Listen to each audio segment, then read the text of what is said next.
authority to get the homeless off our streets. This is brand new at 6 tonight. President-elect Donald Trump's strategy to end homelessness.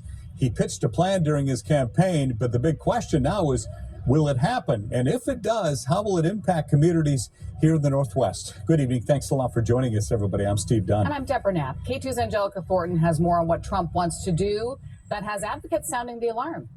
Our once great cities have become unlivable, unsanitary nightmares, surrendered to the homeless, the drug addicted, and the violent and dangerously deranged. That was Donald Trump last year talking about his Agenda 47 policy on homelessness and how he would tackle the crisis at the national level. The homeless have no right to turn every park and sidewalk into a place for them to squat and do drugs. Americans should not have to step over piles of needles and waste as they walk down a street. Trump says he wants to work with states to ban urban camping wherever possible and create large tent cities on inexpensive land where people would have access to doctors and social workers. Violators of these bans will be arrested, but they will be given the option to accept treatment and services if they're willing to be rehabilitated. Many of them don't want that, but we'll give them the option. Trump has talked a lot about what's happening in West Coast cities, including Portland. Now that he's president-elect, his plan could be put into play in just a matter of months, pushing aside housing-first policies for his treatment-first model. I think when President Trump gets around to pushing forward on this agenda item, that he's going to find a lot of sympathetic ears on the West Coast for this sort of lock-em-all-up plan that he toyed with during his first administration.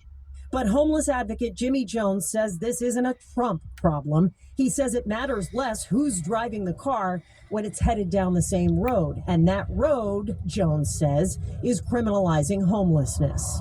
No, it's very consistent with what the Portland leadership has tried to do for the last couple of years. And I think that may be very shocking to folks who might think that their local government was aligned with somebody that they never would have voted for under any condition at all in their head. But in terms of, practical policy implementation, it is virtually identical to the work that's already been done. Jones and other advocates in Oregon are worried that House Bill 3115, which lawmakers passed in 2021, will be repealed. The law was meant to enshrine a legal standard set by federal judges that cities and towns could not ban people from sleeping outside unless shelter space is available as an alternative. But this summer, the U.S. Supreme Court sided with the city of Grants Pass, finding that camping bans do not amount to cruel and unusual punishment under the Eighth Amendment. Since then, Democrats have joined Republicans calling for changes to state camping laws. Our city is suffering right now. We're having an identity crisis. Portland Mayor-elect Keith Wilson ran on an ambitious promise to end unsheltered homelessness within the first year of his administration. He wants to set up a network of night and day shelters in buildings like churches and community centers, offering meals, showers, laundry, and social services. Wilson says it'll immediately improve livability and it'll give homeless services providers the breathing room they need to work on long-term solutions to keep people off the streets.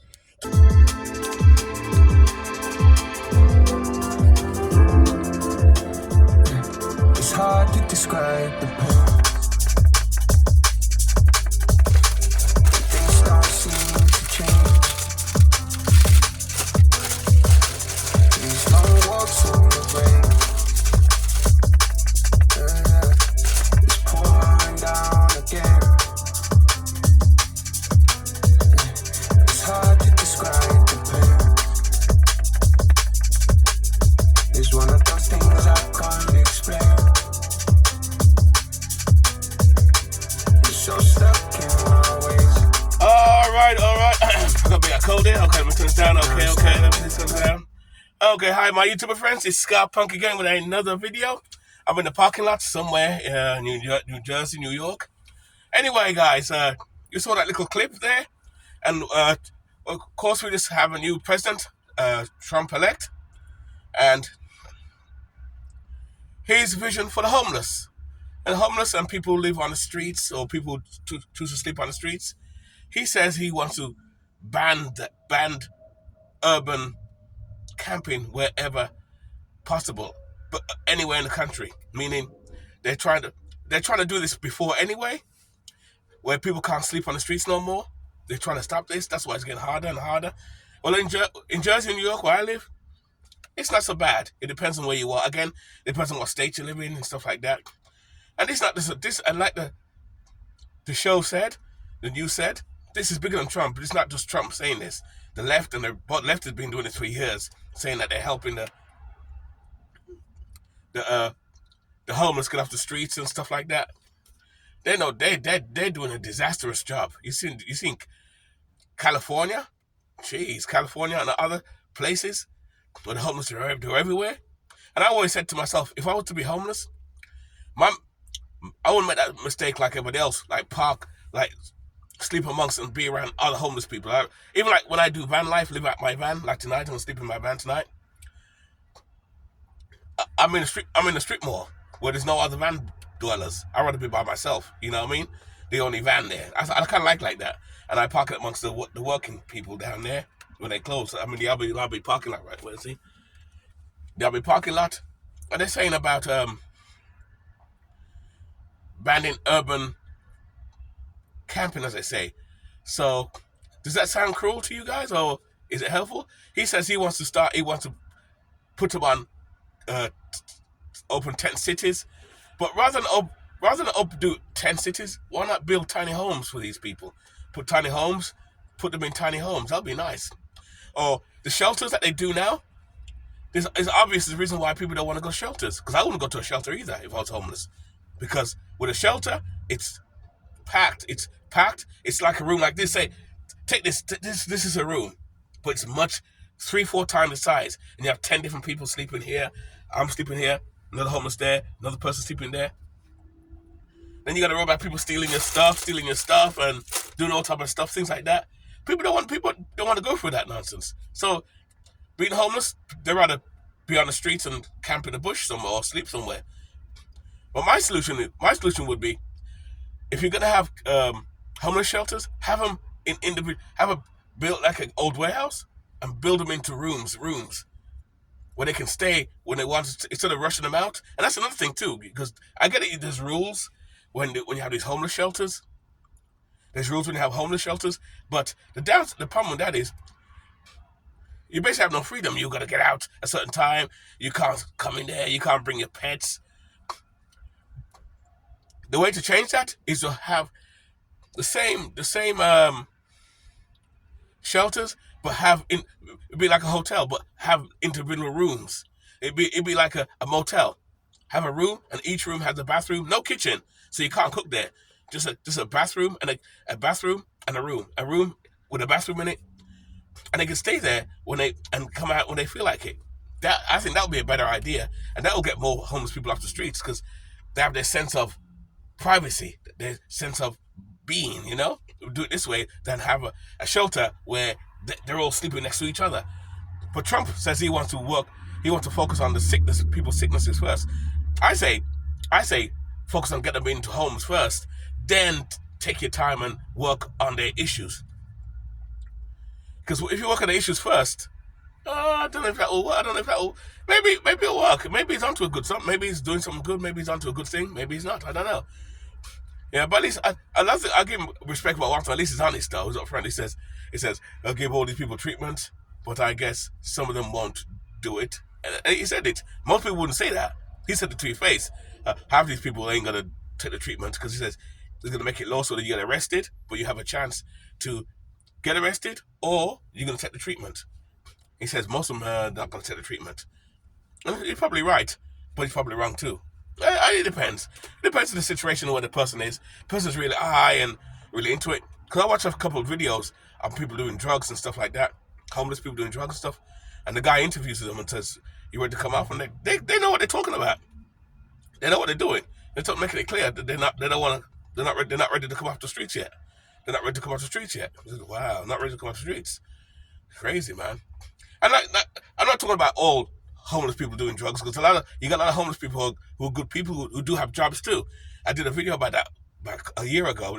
You got homeless people that do have jobs, but they can't afford to rent a place, and they don't have a license to buy a vehicle or buy a car or whatever to sleep in. So, and even with RVs, I watched another channel with RVs. They're making it harder for RVs to park all over the place as well. They're making it harder to park. Harder and harder. Of course, RVs are big, and this is why I'm glad I have a van. I'm so glad. And even if you have a Class B is like an RV, but it's like a van like this, but it's just extended. But yeah, it's ridiculous. It's getting ridiculous, you know, because as more people try and find something, the downside to this lifestyle, again, like I said, it gets saturated because everybody likes this. Yeah, I'd like to get a van like this and live out of it, and everybody's jumping on the bandwagon. Some people do it for a good reason, some of them not, you know. So, you know, yeah, it's just my little take on this video, this little news I said I'd watch and then put it to you guys. Yeah, put it in the comments. What do you guys think about that? What do you guys think about that? What's the solution to helping the homeless people like that, or people who live alternatively? You know, so I shouldn't even mention people who live alternatively or do van life, because people like that chose this lifestyle and we love it. I love it too. I live cheap. I have a base, so it's different. Again, it's different for me. I have best of both worlds. I do have a base, so I can sleep out the van here, or I can just go to my base and stay in my base and park the van. I can do that. Where my camper trailer is right now, you know, so I can do that both ways too. But I love sleeping at my van from time to time, so I do that, you know. So, like, I just came from work now. I'm parking in the parking lot here, in the back corner. When I finish this video, I'm gonna get some to eat. No, I'm not gonna eat the sweets. This is the sweets. I got this earlier from an English store. Like, so remember Crunches? If you guys ain't from England, remember Crunches? Remember Flake? Oh, this is awesome. Flake. Maltesers. They have the American version. No offense to Americans, I don't like that American chocolate. It don't taste as good. It's fake. The real chocolate is made in Europe and England. Remember these? Eclairs? Remember Eclairs? Oh. I buy this all the time. I can just chew on these all day. That's all I do is chew. I used to love these back when I was back in England. They've changed a little bit, of course. They've changed a little bit because the ingredients and the environment, and they change what's going on and how they taste. And you know, they're still good though anyway. So that's about it. That's why this is a quick video on what do you guys think the solution to get some of these people off the streets, you know. So is it good what Trump is going to do, or is it bad, or what's your idea? What do you guys think? Let me know in the commentary. Hey, let's talk about this, you know. Let's talk about this. It's good because I like to make some videos about that too, because like I said, I live alternatively with rent high and people trying to find smarter ways to live, you know. Then now you got the homeless people like that. But like I said before, if I was homeless, even doing van life, living alternatively, I'd rather park my van by amongst myself rather than park it with other van dwellers. In the daytime, I don't mind doing that because I like to join a club, like a vanning club. I'm actively looking for a vanning club to join. I've approached a couple of people already, but the only thing is with those vanning clubs, they're far out. They're way down south somewhere, or they're in Pennsylvania. They're far. There's nothing local up here in Jersey and New York where I am. There's nothing there. If you think there is, let me know. You know, let me know in the comments. But if there's a vanning club somewhere, I'd love to join one. I'd like to join one. You know, it's not just van life. It's just about people who love the vans in general, love the vans, and I've seen some nice hookup things. Actually, I was supposed to film a show, do a video on the show, but it was cancelled because of the rain or what it was. Something happened about a few months ago. So it's winter coming now. So next year we'll see what goes on with that. And I'll do some videos on that too, some vannings and some people's vans. Nice vans out there, some nice hookups with the system, nice beds, the full works, you know. And that's it really, you know. So, so that's about it, you know. So does Trump has a good idea? Does Trump have it right? Will he make things better for the homeless, or make it worse? Just make things worse. What do you guys think? You know, it does make you think about that, because it don't just affect the homelessness. It affects people like me who sleep in our vans and vehicles. Because a lot of people who are ignorant to this assume that when you sleep in your van like this, because you're poor, you got no money. And tell the truth, some people are poor and have no money, but a lot of us chose this lifestyle. I chose it for the economic reasons, because I can live cheaper and enjoy my life more at an older age and have more money in my pocket. That's why I love this lifestyle. It works for me, you know. It might not work for other people, you know. And like I said before, these lifestyles are for everybody, you know. You know, you just gotta enjoy. I don't know. You just do what you what you enjoy. You know what I mean? That's what I gotta say. Just do what you enjoy. So that's about it. I don't know. That's not much I gotta say. I just saw that video and I said I'm gonna show it, put it on there, and let my subscribers and people see what it is. Anyway, with that, keep it nice, keep it sweet, keep it real, and don't forget to watch the next video. We are out, and don't forget, live life on your terms. We are out. Non-stop to break the chain.